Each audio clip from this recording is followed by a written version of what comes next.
All right, my friend. Yeah, it's time to go back.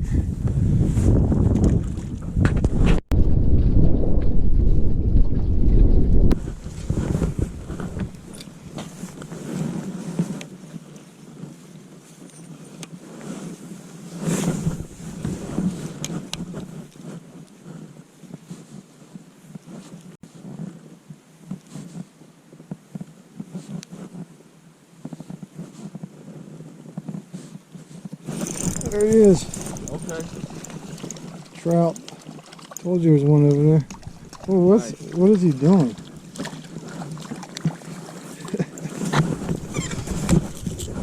Well, he must have popped out of his mouth, or he was going after it. I got him in the gill.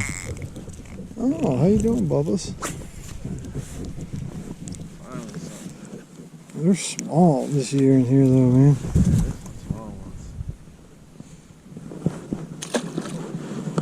Alright, so what I want to talk about today is a couple ways that I like to rig soft plastic swim baits and soft plastic jerk bait. So here is a 4 3/4 soft plastic jerk bait. It pretty much mimics this. There is a difference. This is a hard plastic jerk bait, and they make these in different sizes and a couple different ways that they are meant to be used. So with these, like I said, hard plastic, 2 treble hooks here.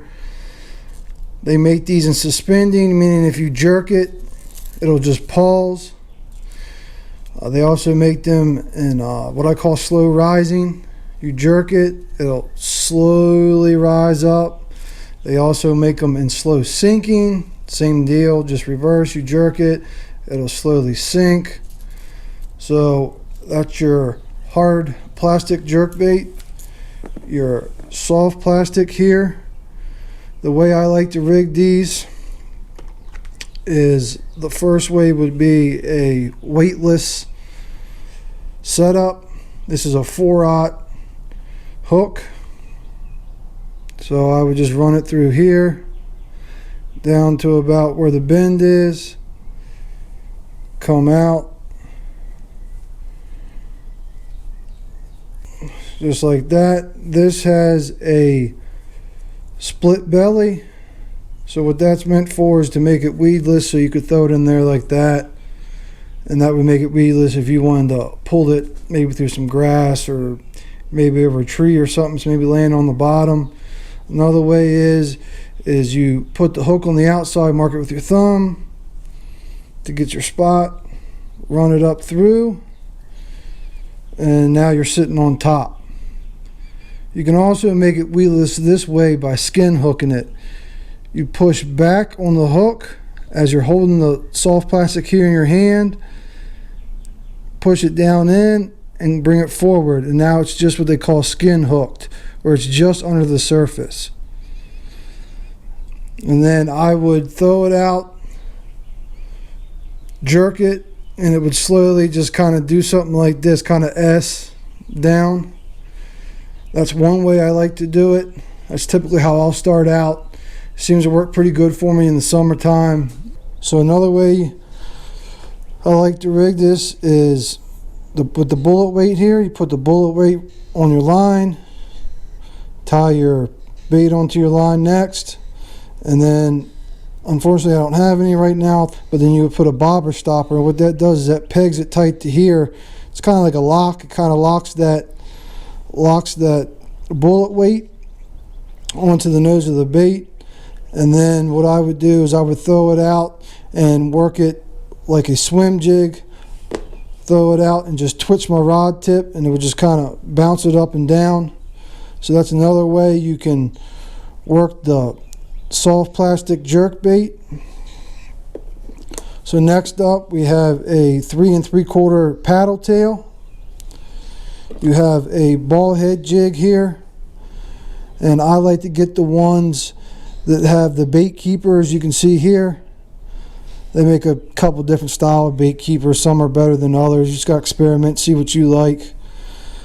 So when I do this,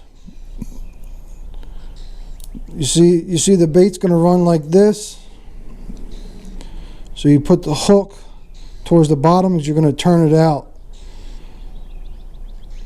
So I would just go like this. Try to keep that hook in the center of the bait as much as you can.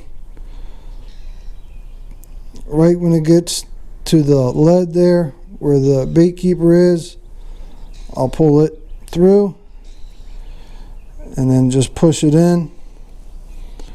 So the way you can work this is you toss it out. You can just burn it back or slow roll it back to the boat. This is a 1/4 ounce jig head. I like to fish this 8 to 12 foot of water. I typically don't fish much past 12 foot. So like I said, you can throw it out, you can burn it back, you can let it sink to the bottom, maybe just creep it across the bottom just enough to make that paddle tail move, maybe bring it up over some stumps or lay downs or whatever may be in the bottom there, train tracks. I mean, there could be pretty much anything in the bottom that the fish might be holding to.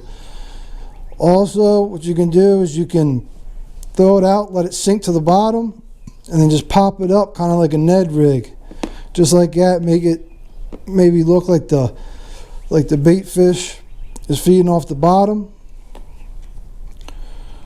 So there's that, and then there's also a twist lock type here that has your hook you just twist in, and it's a belly weight.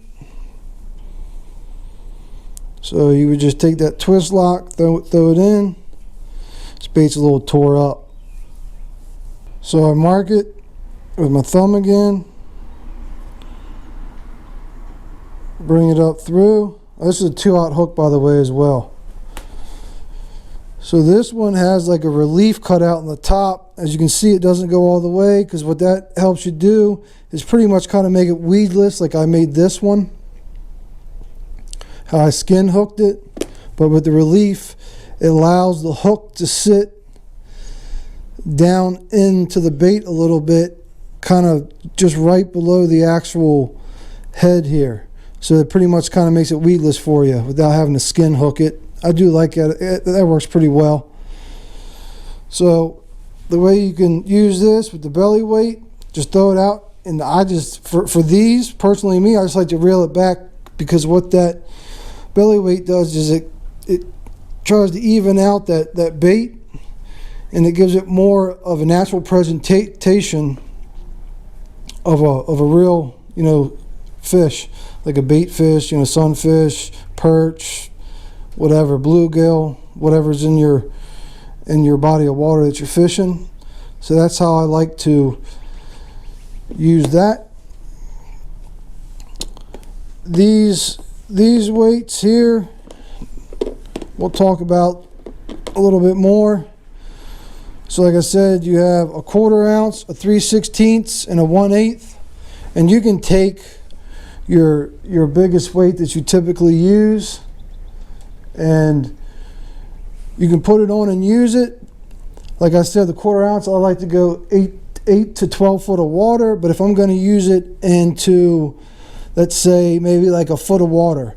So what I'm going to have to do is I'm going to have to burn that bait faster so it's not hanging on the bottom, disrupting the paddle tail, maybe dragging or maybe getting caught on some debris on the bottom.